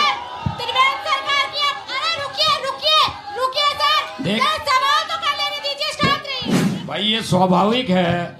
केंद्र में और प्रदेश में भारतीय जनता पार्टी की सरकार है, लोगों की अपेक्षाएं हमसे हैं, हम ही से सवाल करेंगे, हम उनको जवाब दे रहे हैं। लेकिन आप उनको अच्छे ढंग से उनको माइक दीजिए, उनके बात का हम समाधान करेंगे। अब कोई नेता नारे लगा लेगा ये है वो है, या कोई किसी का समर्थक नारे लगा लेगा, नहीं होने वाला। लेकिन ये बात सही है, कुछ होता है आपका। देखिए, सुमित भाई हमारे छोटा भाई हैं, उनकी परेशानी को मैं समझ सकता हूँ। आखिर कांग्रेस उत्तराखंड में सरकार बनाने का दम भर रही है। कांग्रेस ये बता दे कि उनका नेतृत्व किसके उसमें चुनाव होना। 3 उत्तराखंड के बड़े नेता नेतृत्व में होगा दाजू, उत्तराखंड के 3 बड़े नेता आपस में रोज उनकी छरपटावट हो रही है। आपके बंद कमरे में लड़ चल रहा है, हमारे यहाँ नहीं चल रहा है क्या? निशंक जी और त्रिवेंद्र जी के बीच में बंशीधर जी और सुमित हमारे छोटे भाई हैं, हमें इनकी परेशानी समझते हैं। तो ये तो मौन मित्रता है, ये तो मौन मित्रता है कि आप उन्हीं की परेशानी समझते हैं। अरे आप परेशानी समझिए जनता की, जनता का काम कर रहे हैं, जनता की परेशानी समझ रहे हैं, जनता की परेशानी का समाधान कर रहे हैं। अब देखिए, सारी चीजें सरकार में, सब कार्यों का समाधान होना इतना आसान नहीं है। देखिए, 4 वर्ष सरकार को हो गए, उत्तराखंड की सरकार को। कोई उत्तराखंड के मुख्यमंत्री पर, उत्तराखंड के सरकार के किसी मिनिस्टर पर, उत्तराखंड सरकार के घोटाला हुआ, कोई लगाने के लिए बहुत आसान है। इतना बड़ा घोटाला हो रहा है, मैं दावा करता हूँ उत्तराखंड सरकार के पैसे बढ़ते हैं, रोज दिन क्या कहते हैं, अब हर चीज पे पैसे बढ़ जा रहे हैं, दवाइयों पे पैसे, इस पे पैसे है। पहले मशीन अब ठप्पा लगता था मोहर से, आज पहले उस पे मशीन में गड़बड़ी है। वोट किसी सब समझ गए हैं, सब जानते हैं हम। आप ये समझ गए इनकी दर्द और पीड़ा वास्तविक है और असलियत इन्होंने बयान करी है। अम्मा जी की जवाब तो देने दीजिए उन्हें। अम्मा जी की बात का जवाब दे रहा हूँ। अम्मा जी, आप कहाँ रहते हैं? बनबुलपुरा में? नहीं, मैं बता रहा हूँ आपका बक्सा। मैं उनकी बात का नहीं, आपने कैसे कह दिया कि आप कहाँ रहती हैं? आप उनसे नाम पूछिए, ये बात आपने कैसे कही कि आप कहाँ रहती हैं? मैं उस बात का जवाब दे रहा हूँ। आपका ये क्या कहना चाहती हैं आप? हमारी पूरी बनबुलपुरा आवास विकास से क्या मतलब है? क्या मतलब है? मैं जवाब दे रहा हूँ, मैं जवाब दे रहा हूँ। बहुत सवाल करा था। अरे नहीं यार, यही सवाल करेंगे यही सारी सवाल करेंगे। एरिया नहीं है क्या? बनबुलपुर हल्द्वानी में नहीं है क्या? जवाब तो दे दीजिए। तुमसे करा जवाब दो, पूछो मत कहाँ रहती हो, वो नागरिक है प्रदेश की। अरे भाई, कहाँ घर का पता पूछोगे? मैं उनकी बात। चलिए अगले सवाल की तरफ बढ़ते हैं। हिंदुस्तानी नागरिक है, उत्तराखंड में रहती है और हल्द्वानी शहर की। अरे भाई, मैं उनसे जवाब कर रहा हूँ, आप मुझे जवाब तो देने दीजिए। शोएब भाई उनकी पैरवी कर, मैं अम्मा जी करूंगा, सब उनकी पैरवी करेंगे, हम सब उनकी पैरवी करेंगे। वो हमारे प्रदेश की, हमारे देश की, हमारे राज्य की, हमारे शहर की, हमारी माँ समान तो मैं कर नहीं सकता। आपने कहा मशीन में गड़बड़ी हो गई, मैंने कहा आप अम्मा जी कहाँ रहती हैं, तो इतने में आप अच्छा जवाब ले लीजिए, जवाब ले लीजिए। जवाब ले लीजिए। मैंने पूछा आप क्या बनबुलपुरा कोई अंडमान निकोबार है क्या? हमारे हल्द्वानी का ही तो एरिया है। तो कहा क्यों आपने? मैंने कहा, मैं उस बात का जवाब दे रहा हूँ। आप अपनी बात की सुनवाई दीजिए कि आपने ये क्यों कहा कि आप क्या बनबुलपुरा रहती है? उससे क्या मतलब है आपका? मेरा मतलब साहब है, मैं उनकी बात का जवाब दे रहा हूँ, आप क्यों देरी कर रहे हैं? सर, आप सवाल को इतना घुमा फिरा के मत जवाब दीजिए। मैं तो सीधा जवाब दे रहा हूँ, सीधा जवाब आप हमारी बात सुनिए। अम्मा जी से मैंने पूछा कि आप क्या हल्द्वानी में बनबुलपुरा में रहती हैं, तो मैंने इतनी बात कही, इससे आगे तो कुछ कहा ही नहीं। भाई आप सभी तो सुन रहे हैं, मेरी बात का जवाब दीजिए। उन्होंने क्या कहा? उन्होंने कहा कि मशीन में गड़बड़ी कर दी। चलिए सर, अगला सवाल। उन्होंने महंगाई के लिए भी बोला दाजू, महंगाई के लिए भी बोला। सुमित जी, उन्होंने कहा मशीन में गड़बड़ी कर दी। गैस के सिलेंडर की भी बात बोली, उन्होंने गैस के सिलेंडर की बात से शुरुआत की। आप हमसे कई सवाल पूछिए, हम आपके सारे सवालों का जवाब देंगे। अगला सवाल ले लीजिए। मेरा निवेदन है, भाजपा और कांग्रेस के दोनों प्रतिनिधि यहाँ पर आपस में दोनों बड़े छोटे भाई हैं। इस बात का प्रमाण आप बहुत मैंने उनकी बात अभी आपको सुरेश अधिकारी जी, आप मुझे सुरेश तिवारी जी, आपको ये बार बार कहने की जरूरत नहीं है कि सुमित जी हमारे छोटे या बड़े भाई हैं। आप अपने बड़े और छोटे भाई होने का आप बहुत प्रमाण दे चुके हैं जनता को कि आप छोटे बड़े भाई हैं, इसमें कोई शक नहीं है। आप बोलिए। मैं आप दोनों भाजपा और कांग्रेस को एक ही पार्टी मानता हूं। मैं ये मानता हूं कि जैसे संडे के दिन बता रहा हूं, छुट्टी वाले दिन जैसे गांव के 25 लड़के इकट्ठे होते हैं, 2 टीमों में बढ़ जाते हैं, दिन भर मैच खेलते हैं, शाम को एक दूसरे के कंधे पे हाथ रख के घर लौट जाते हैं। भाजपा कांग्रेस वही है। अब मेरा सवाल आपसे यह है कि 2012 का चुनाव और 17 का चुनाव आपने एक दूसरे पर आरोप लगाते हुए लड़ा था, अपने मुद्दे पे नहीं लड़ा था। दोनों के एजेंडे में क्या था? 56 आरोप बीजेपी पर और 36 आरोप कांग्रेस पर। मुझे ये बताइए कि क्या आप जनता को तब धोखा दे रहे थे जब आप आरोप लगा रहे थे, या जब आप सत्ता में रहे कोई कार्रवाई आपने नहीं की तब आप जनता को धोखा देते रहे? आपको जवाब देना पड़ेगा दोनों को। एक मेरा सवाल और सबसे पहले मैं जवाब देना चाहता हूं, और जहां तक ये बात है, कांग्रेस ने हमेशा अपना चुनाव से पहले घोषणा पत्र डिक्लेयर करा, घोषणा पत्र घोषणाओं के आधार पे उसी मैनिफेस्टो को फॉलो करके सामाजिक न्याय और आर्थिक स्थिति सुधारने का प्रयास करा है।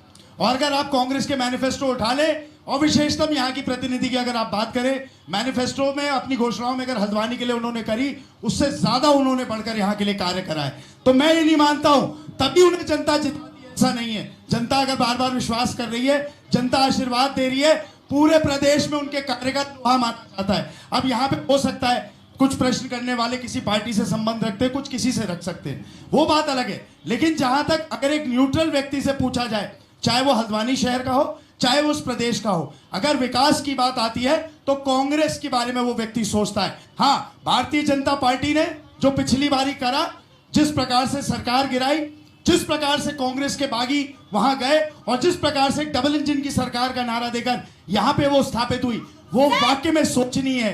क्योंकि उन्होंने जो वायदे करे थे वो उनमें से एक भी पूरा नहीं करा। उन्होंने वायदा करा था एमएसपी का दुगना करेंगे, यहाँ पे किसानों ने आत्महत्या करी पहली बार उत्तराखंड के इतिहास में, ये हमारे लिए बड़े दुर्भाग्य की बात है।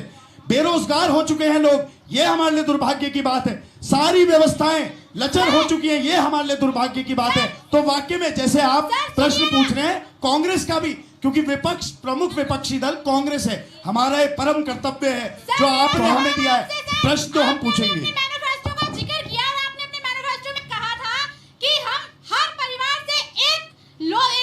हर परिवार के एक जन को रोजगार देंगे। जनता से पूछते हैं कितना रोजगार आपकी सरकार में दिया गया था? इन्होंने तो 2 करोड़ प्रतिवर्ष बोला था। सर, आपके भी तो परिवार, आपसे सवाल है ना ये? मेरे से सवाल आप रोजगार का कर रही हैं। स्थायी राजधानी गैरसैंण के लिए भी बोला था मैनिफेस्टो में। तो वहाँ पे विधानसभा बनाई किसने? विधान भवन बनाया किसने? अगर गैरसैंण में कोई आधार बनाए राजधानी बनने का, तो वो निर्माण कांग्रेस ने करा है। आदरणीय गोविंद सिंह कुंजवाल जी की अध्यक्षता में वहाँ पे भवन बना है जो गैरसैंण में, जिसमें सत्र होता है। 20 साल से आज हमारी जो गर्भवती महिलाएं हैं आज दम तोड़ रही हैं। इनके 20 सालों का ये शासन है। आप देख लीजिए अल्मोड़े में महिलाएं, सुशीला तिवारी में। और अगर अभी की भी सरकार अगर हम देखें 2017 की, जैसे ताश के पत्ते होते हैं उल्टा सीधा एक समान दिखता है जोकर, वैसे ही। और ये 14 में से 14 एमएलए कांग्रेस पार्टी के लड़ेंगे, और ये पूरी हाइब्रिड सरकार है। चाहता हूँ कि अशोक लीलैंड को शुरू करने वाले अशोक लीलैंड में जो ये नौकरियां शुरू करने वाले कांग्रेस ही थे, इन्होंने कक्षा 12 के बाद दू दिया साहब। की बात आती है तो सब हाथ जोड़ जोड़ कर आते हैं। अभी आप इतने खामोश क्यों हैं? क्या जवाब दीजिए। तो आप सवाल तो पूछिए तभी तो जवाब दूंगा। सवाल तो किया था उन्होंने, शायद सुना नहीं आपने। क्या सवाल पूछा था बच्चे? नहीं, आप जब सवाल पूछिए ना जवाब दे रहा हूँ। अंकल ने जो पूछा, उन्होंने कहा कि आपने पहले क्या कहा और बाद में क्या किया। लोगों के सवालों के जवाब नहीं दिए। अगले सवाल की ओर बढ़ते हैं सर। कोई बात नहीं, आपकी याददाश्त कमजोर हो रही है। मैं सम्मानित मंच से एक सवाल पूछना चाहूंगा। 2017 के चुनाव में कांग्रेस, भाजपा, सपा और यूकेडी ने भागीदारी करी थी। भाजपा सत्ता में आई, आज 4 साल हो चुके हैं। ये विपक्ष में यूकेडी ने, आज आप ये बताइए, यूकेडी ने किस मुद्दे को उठाया 4 सालों में? यूकेडी ने किस मुद्दे उठाया? और सपा ने बंडूरा की कुछ मांगों को लेकर किस मांगों को सपा ने उठाया? और आप तो आप नई आई है। आप ये देखिए, कोरोना में जो भाजपा सरकार का फेलियर था, आज किसानों का तो आंदोलन चल रहा है, इनमें ये पार्टियां कहां पर है? आज यहाँ पे खड़े होकर कांग्रेस के ऊपर और जो इंदिरा जी ने विकास किया उसके ऊपर क्वेश्चन उठाना बहुत आसान है, लेकिन ये इन्होंने विपक्ष की भूमिका कहां निभाई? इन्होंने विपक्ष की भूमिका कहां निभाई? इन सबसे मैं सवाल करना चाहता हूँ। ये चुनावी वर्ष है, मैं इसमें अपना चुनावी वर्ष है। जिस तरह बरसात में बरसाती मेढक बाहर जाते हैं, इसी तरह सभी नेता बाहर आकर जो आज उठा रहे हैं, तो मैं इनसे पूछना चाहूंगा। मैं गुरप्रीत प्रेस जी को एक बात बताना चाहूंगा कि जब तक आप नहीं आई थी तब तक तो हमें भी मुद्दे नहीं दिख रहे थे। कांग्रेस भी तो विपक्ष में थी, कांग्रेस मित्र विपक्ष में बैठी हुई थी, दोनों। हम भी विपक्ष में हैं। हम भी नहीं, विपक्ष की भूमिका के लिए जनता ने जो है कांग्रेस को चुना था और विपक्ष ने क्या किया इन 4 सालों में? कांग्रेस ने उन्हें डायरेक्शन मिलता नहीं है ना। आप मेरी तरफ देखते हैं, बोल वो पहले दे 2017 पहले बोल दीजिए। नहीं, हम लगातार हमारी नियत तो पूरी, हमारी नियत पूरे हिंदुस्तान में देखी कि कैसी नियत रही है। आज एक विकल्प, मैं शुरुआत कर देता हूं। देखिए, विपक्ष का जो भी कार्य हो, शुरुआत अगर कर जाए तो पहले ही वर्ष से जो यहाँ के स्थानीय मुद्दे थे, प्रदेश के प्रमुख मुद्दे थे, उस पे सदन से लेके सड़क तक कांग्रेस ने बहुत मेहनत करी विपक्ष बतौर। और अगर बात करी जाए महंगाई से लेके, किसानों के आंदोलन से लेके, यहाँ के आईएसबीटी बनने से लेके, यहाँ पे कोरोना काल में कांग्रेस की तरफ से ये कार्यकर्ता कांग्रेस के जो, और हमारे सहयोग से 10,000 लोगों को राशन हम लोगों ने यहाँ बांटा, बताए विपक्ष। और जो ये सरकारी राशन बट रहा था भारतीय जनता पार्टी का, ये इनके खास लोगों को बटा। लेकिन मैं बड़े उससे गर्व से कह सकता हूं कि जो हम लोगों ने राशन बांटा, गरीबों को राशन बांटा, उसके अलावा आज तक की अगर बात करें, चाहे बेरोजगारी, चाहे महंगाई, उस हर मुद्दे पे कांग्रेस आगे है और फ्रंट फुट पे खेल रही है। अभी मैं एक बात का जवाब देता हूं। पहली बात तो विपक्ष में अभी कांग्रेस है, और जो मेरे भाई प्रिंस ने भी कहा कि बरसाती मेंढक, 1 मिनट में आ रहा हूं भाई, कि बरसाती मेंढक कहा है ना इसने, बरसाती मेंढक 5 साल से काम कर रहे हैं। हम जनता के सवाल उठाते हैं, जनता के बीच में आते हैं। एक समय ऐसा था तो कांग्रेस क्या चीज नजर वोट दिखाते हैं, ये वोटों की जब इलेक्शन आते हैं, ये वोटों से पता चलता है किसी का कितना वोट बैंक है। और इस बार दिखा देंगे कि किसका वोट बैंक है, कौन जीत रहा है, कौन हार रहा है, ये जनता तय करेगी इस बार। और हम जनता पे काम करते हैं, ऐसा काम नहीं करते कि 4 साल 4.5 साल सो जाते हैं। स्टेडियम बनाया, अपना विकास करा कांग्रेस ने, अपने ठेकेदारों का विकास करते हैं कांग्रेस। मेरा सवाल भाजपा, कांग्रेस और यूकेडी तीनों से होगा। प्लीज थोड़ा सा सुन लीजिएगा। मैं एक सवाल कह रहा हूं कि जो भाजपा कहती थी कि हम छोटे छोटे जिले बनाएंगे प्रदेश के अंदर, आज मुख्यमंत्री कहते हैं कि जिलों की आवश्यकता नहीं है। जब प्रदेश में भाजपा विपक्ष में थी तो आए दिन आंदोलन होते थे, कोटद्वार, रानीखेत, काशीपुर के नाम पे जिले बनाने की बात हुई थी, वो जिले कहाँ गए? और आज क्यों मुख्यमंत्री कहते हैं कि जिले नहीं बनेंगे? एक सवाल। दूसरा सवाल, कांग्रेस, आपने 2012 के मैनिफेस्टो में कहा था कि उत्तराखंड की हाईकोर्ट की बेंच हम जो है देहरादून में बनाएंगे। किस आधार पर कहा था? जबकि संवैधानिक उसमें यह है कि आप नैनीताल से बाहर नहीं ले जा सकते। अगर आपको हृदय जी को याद होगा तो आपके मैनिफेस्टो का सबसे पहला सवाल वो यही था कि हम हाईकोर्ट को नैनीताल से क्यों। नहीं, भाई साहब ने बहुत अच्छा वैलिड पॉइंट करा। भाई साहब, मैं आपको सच बात बताऊं तो वो मुझे देखना पड़ेगा कहां पे था, क्योंकि ये राज्य सरकार की पराधी में नहीं आता है।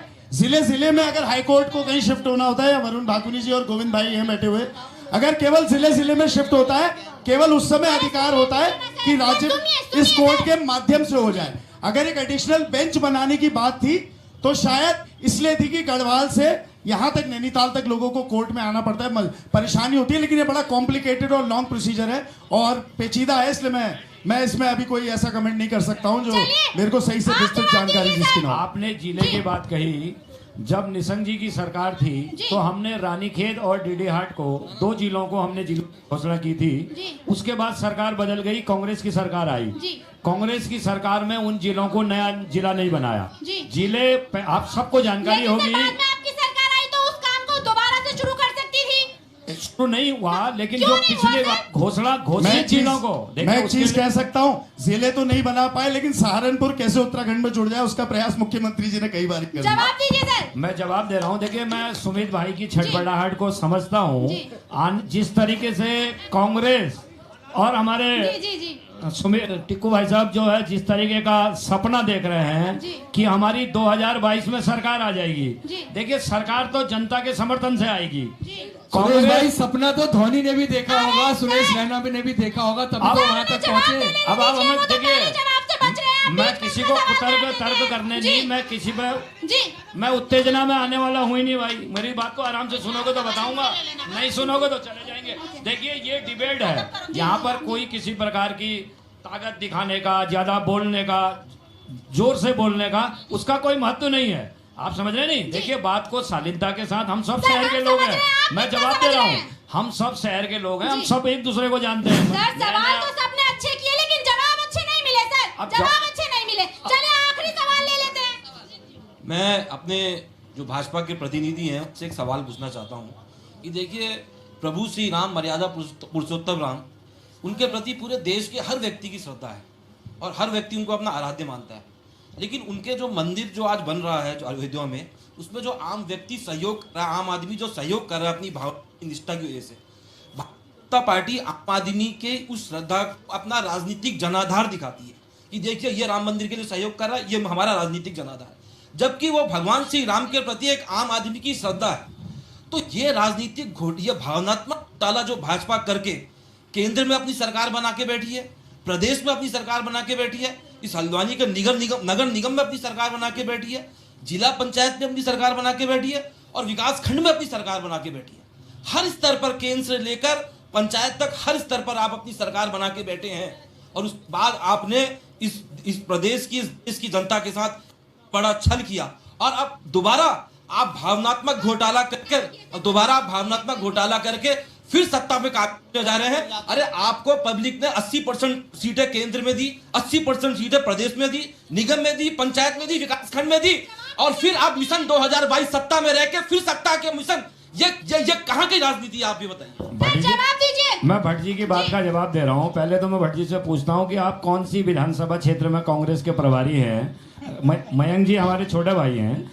आपने कहा कि राम मंदिर के लिए सहयोग और उसे नहीं ले रहे, राजनीतिकरण कर रहे हैं। मैं आपको 100 लोगों के नाम कांग्रेस के स्थापित नेताओं के मैं अपने क्षेत्र के बता सकता हूं। हल्द्वानी में 100 से ज्यादा लोग जिन्होंने राम जन्मभूमि के अंदर सहयोग निर्माण के लिए हमको सहयोग दिया है। हमने भी दिया है, लेकिन वो आपका राजनीतिक जनाधार नहीं है। यही भावनात्मक घोटाला आप कर रहे हैं। जो हम राम के लिए, जो आम आदमी सहयोग कर रहा है उनके मंदिर के लिए, उसको आप अपना जनाधार दिखाते हैं, यही भावनात्मक घोटाला है। निर्माण में हम आपके तो सवाल, हम राम मंदिर निर्माण, देखिए, भारतीय जनता पार्टी के एजेंडे में था, भारतीय जनता पार्टी के एजेंडे में रहेगा। हमने राम मंदिर के निर्माण में, देखिए, देश के सभी राजनीतिक दलों को, देश के सभी संगठनों को साथ लेकर राम मंदिर का, कितना पुराना राम मंदिर की मांग थी और नरेंद्र मोदी जी ने कितनी आसानी के साथ उसका जो है निर्माण कराया। इसमें ऐसा कुछ नहीं है कि कोई भारतीय जनता पार्टी, बढ़ चढ़ के लोग, देश के करोड़ों लोग राम मंदिर निर्माण के लिए अपना सहयोग दे रहे हैं, अपने आराध्य के लिए सहयोग दे रहे हैं। ऐसा नहीं है। इस तरीके का आरोप बिल्कुल गलत है, बेबुनियाद आरोप है। भाई, हम राम के नाम पर मैं बीजेपी से एक सवाल पूछना चाहता हूँ। जहाँ एक तरफ वाहन स्वामी परेशान हो रहे हैं चालानों से, वाहन स्वामी परेशान है, गौला से जुड़ा हुआ हर आदमी परेशान है। अब की जानकारी छोटे भाई आपका जवाब दे रहा हूँ चालान पर। देखिए, देश में जो मोटर व्हीकल एक्ट था, 1989 में मोटर व्हीकल एक्ट बना, उसके बाद पहली बार केंद्र में भारतीय जनता पार्टी सरकार होने के बाद नितिन गडकरी जी के नेतृत्व में पहली बार सर, मैं एक सवाल करना चाहती हूँ। पहली बार मोटर व्हीकल एक्ट में भाजपा संशोधन हुआ कभी है। कांग्रेस कभी भाजपा अपने मुद्दे लेके आती है। भाजपा सरकार हमेशा जनता को भ्रमित करने के लिए कभी जातिवाद लेके आती है, कभी धर्म लेके आती है, कभी कई तरह के ऐसे मुद्दे लेके आती है जो जनता के किसी काम के नहीं होते हैं। अब मैं चाहती हूँ कि 2022 में आपका क्या मुद्दा है जनता को ठगने के लिए जिससे आप वोट लेंगे? देखिए दीजिए जवाब, दीजिए सर। देखिए जिस जनता की आप दुहाई दे रहे थे वो जनता कितनी जागरूक हो गई है। जैसा आरोप, संगीन आरोप मत लगाइए। देखिए संगीन आरोप है, मुझे पता है, मुझे देशद्रोही भी घोषित कर सकते हैं, पर आज तक जो आपके मुद्दे रहे हैं वो जनता के काम के ही नहीं है। तो मुझे बताइए कि आपका मुद्दा क्या है? हम लोकतांत्रिक देश की पद्धति पर चलने वाले लोग हैं। देश में जो राजनीतिक पार्टी की सरकार बनती है जनता के समर्थन से बनती है, जनता के समर्थन से सरकार बनती है। 2022 बहुत लंबा नहीं है, अभी 1 साल के बाद विधानसभा का चुनाव होना है। 2022 के बाद आप मार्च में यही डिबेट करिएगा, पूरी बहुमत की सरकार उत्तराखंड में त्रिवेंद्र सिंह के नेतृत्व में भारतीय जनता पार्टी की बनने वाली है। ये अच्छे दिन नहीं आने वाले, दोबारा नहीं आएंगे। बहुत बहुत शुक्रिया, बहुत धन्यवाद, बहुत आपका धन्यवाद, बधाई जुड़ने के लिए। बहुत बधाई। तो देखा आपने किस तरह से लोग गुस्सा उमड़ है। अब ये आने वाला वक्त ही बताएगा कि अगली 2022 के विधानसभा चुनाव में जनता का प्यार किस पार्टी को मिलता है। नमस्कार। 2022 में किसका होगा पहाड़?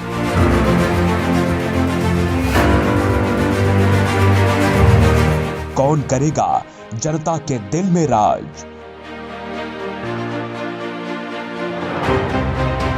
बीजेपी कांग्रेस की होगी जयकार या आपकी पार्टी लाएगी बहार? देखिए सत्ता की दौड़ सिर्फ न्यूज़ 31 उत्तराखंड पर।